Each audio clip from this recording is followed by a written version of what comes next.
तर मंडळी सगळ्यात आधी आपल्या चॅनलवर नवीन असाल तर सर्वात आधी चॅनलला सबस्क्राईब नक्की करून जा. तर होतं असं जी सावी असते तिची मॅरेज अॅनिव्हर्सरी असते आणि ती झोपेतून उठते आणि झोपेतून उठल्या-उठल्या तिच्या उशाला एक चिठ्ठी असते.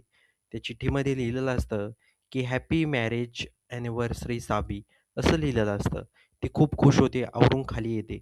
तर दुसरीकडं जी इरा असते ती सावीच्या वडिलांना मधुसूदन नाईक यांना खूप त्रास देते, त्यांना टॉर्चर करते आणि त्यानंतर करंट पण देते. त्यामुळं होतं असं ते शुद्धीवर येतात आणि त्यानंतर जी इरा असते ती खूप खुश होते.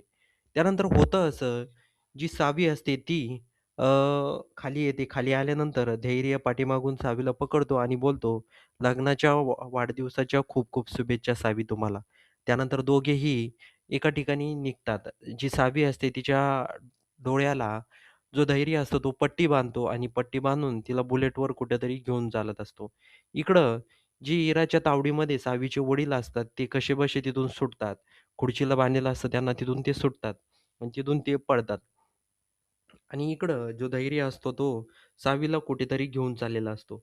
त्यानंतर सावी त्यांना विचारण्याचा प्रयत्न करते, पण धैर्य काहीच बोलत नाही. त्यानंतर जो धैर्य असतो तो एका ठिकाणी येतो घेऊन आणि त्यानंतर तो सावीला अ, तिच्याच घरी, भाऊंच्या घरी घेऊन आलेला असतो. तिथं दामिनी आणि ते सर्वजण असतात. सावी आल्या-आल्या बोलतात सर्वजण ओरडून फुलं टाकून बोलतात, की हॅपी मॅरेज अॅनिव्हर्सरी. अशी फुलं टाकून सर्वजण बोलतात. सावी खूप आनंदी होते. तिच्या डोळ्यावरची पट्टी काढली जाते.